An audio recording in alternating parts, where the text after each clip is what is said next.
વાહ, આ લાડકવાઈ દીકરી જતી ગાતી હતી એ. આપણે તો બધી દીકરીઓ લાડકવાઈ જ હોય ને. આમથી એ દીકરી બહુ લાડકી હોય, બહુ ડાઈ હોય, સમજણી હોય. દીકરીની વાતો જેટલી કરી એટલી ઓછી. મારી પાસે તો હજારો વાતો દીકરીઓની પડી છે. પણ મારે જે ગીત ગવડાવવું છે હવે, એક સરસ મજાનું લગ્ન ગીત. એવું એક મજાનું લગ્ન ગીત. વનરાતે વનમાં મીંઢોળ જાજા, મીંઢોળ પરણે ને ઝાડવા બાળ કુંવારા. આ મજાનું લગ્ન ગીત લઈ આપણી સામે હેતવી ચૌધરી, એકવાર જોરદાર તાલીથી આપ હેતવીને વધાવશો. હેતવી ચૌધરી.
એક એવું ગીત મને પણ બહુ ગમે છે. અત્યારે આખા ગુજરાતમાં નહીં, આખા ભારતમાં એમ કહું કે એનો પડઘો પડે છે, મારી લાડકી. બહુ અદ્ભુત ગીત ભાઈ કીર્તિદાને ગાયું છે. અને મારી લાડકીને ઘણી ખમ્મા, આવું મજાનું ગીત લઈ આપની સામે આવે છે દેવાંશી પરમાર. માત્ર 4 ધોરણમાં ભણે છે. વધાવા દીકરીને જોરદાર તાલી. એ લાડકી છે આપણી. લ્યો વાહ.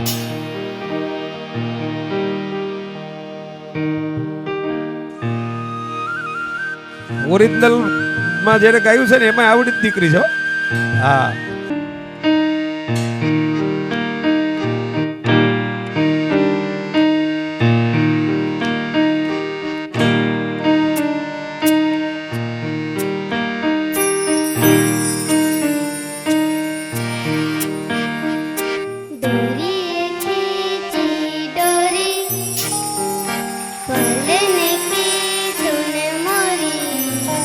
मेरे सपनों को झुलाया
દીકરાઓએ ગાયું. ખરેખર આ સાજિંદાઓ જે બધા બેઠા છે ને એ મોસ્ટ સિનિયર છે. આ બધા વગાડવા વાળા બધા સ્ટાન્ડર્ડ કલાકારો ગુજરાતના છે, એ બધાની સાથે વગાડનારા બેઠા છે. ગાનાર છે એ મોસ્ટ જુનિયર છે, જેમનો હજી પ્રારંભ છે. એવા કલાકારો આવા મોટા સંગીતકારોની સાથે ગાઈ જાય છે ને, એના માટે એકવાર જોરદાર તાલી પાડો. કારણ કે આ લોકો વગાડતા હોય ને એની સાથે ગાવું ને એ અઘરું છે સાહેબ. કારણ કે આટલા બધા મોસ્ટ સિનિયર વગાડતા હોય અને એની સાથે સુરથી સુર મિલાવી ક્યાંય એક અડધો સુરે આ છોકરાઓ આગા પાછા નથી થતા, એટલે એ બહુ મોટી વાત છે. આપણે તો બસુરા થઈ જઈ, લગભગ માણા બસુરો જ હોય છે. તમે ગમે અહીંયા તમે જાઓ ને, તમારી ગાડીની પણ એક રિધમ હોય છે. જો કંઈક જરાક આડું અવળું થાય ગાડી તરત ડ્રાઈવર કંઈક ખોટો અવાજ આવે, જોજો કંઈક તમારી રિધમ બદલાય. આ શરીરની પણ એક રિધમ છે, એમાં જો ક્યાંક ખોટકો આવી જાય ને તો તરત જ આપણને એમ કે મારું દીકરું ખંભામાં દુખે છે, કારણ કે અહીંયા બસુરું થયું, અહીંયા એ તમારા શરીરની રિધમમાં કાંઈક ફેરફાર થયો. એટલે સંગીતની અસર જે છે, તમે જોજો નાના બાળકને મોબાઈલમાં ગીત ચાલુ કરીને આપી દેજો, એને ખબર નથી ગીત એટલે શું, એને ખબર નથી સંગીત એટલે શું, પણ આમામ આમામ કરીને નાચવા માંડશે. આ સંગીતની અસર છે સાહેબ. શું સંગીતની તાકાત છે! નાનું બાળક પણ નાચવા માંડી જાય, ઝૂમવા માંડે જાય, એ સંગીતની અસર છે. અને એક સંગીત યોગ પણ છે. કેવું મજાનું બાળકો ગાય છે. હે, મારે જે ગીત ગવડાવવું છે હવે બહુ સરસ મજાનું. દુનિયામાં જ્યાં નજર કરો ને તમે સાહેબ, માને આપણે ઉપર બેહાડી છે. તમે જુઓ, ચોટીલાના ડુંગરામાં બેઠી, પાવાના પહાડમાં બેઠી, ગબરના ગોખમાં બેઠી, ઊંચા કોટડાની ધારમાં બેઠી, કડીના કોટમાં બેઠી છે ને, બધે માતાજીના મંદિર બધે ઉપર, અને ઠેઠ હિમાલયના ખોપરા માથે મા ભગવતી વૈષ્ણવ દેવી બેઠા. જ્યાં નજર કરો અહીંયા મા ઉપર ડુંગરાની ટોચે બેઠી છે. બાપા ગુફામાં ઊંડે ઊંડે ભોંયરામ બેઠા હોય. સોમનાથ મહાદેવ, કામનાથ મહાદેવ, ભીમનાથ મહાદેવ, ભોંયરેશ્વર મહાદેવ. બાપુજીની નો વેલ્યુ. સ્થાન માનું જ ઉપર હોય એટલે ગુણગાન પણ માના ગવાણા. રૂંડ મુંડ ધારણમ બભૌત જંગ ભૌષણમ રગત રક્ત ખપ્પરમ રખત રક્ત યદ્ધરમ કરાલકમ ધરામયમ સદામયમ તુ બાલિકે હો કોટી કોટી વંદનમ નમામિ દેવી કાલિકે. સાહેબ ગુણગાન માના ગવાણા. જયતિ જયતિ જગમાત જયતિ કારણ સબ કરણી જયતિ મરણ ભંડાર અન જયતિ દારુણ અરુતરણી જયતિ બુદ્ધ ગુરુદેવ દત્ત બાયક બરદાઈ જયતિ યાદ જન્નાદ પિંડ બ્રહ્માંડ યુપાઈ અવલોક લોક સાધત અખિલ કરણી અસુર બદ કાલિકા હરો મોય સહાય રણ ક્ષેત્ર પર જય જગચંડી જ્વાલિકા. ગુણગાન માના ગવાણા. અને એટલા માટે કવિ બોટાદકર પણ ગાય અદ્ભુત મજાનું માનું ગીત. મીઠા મધુને મીઠા મેહુલારે લોલ ઈથી મીઠી તે મોરી માત જો જનનીની જોડ સખી નહીં મળે રે લોલ. આવું મજાનું ગીત લઈ આપની સામે આવે છે ઋતાંશ જોશી અને જાગૃતિ જેતપરા. એક ધોરણ 6 માં છે અને બીજા ધોરણ 9 માં.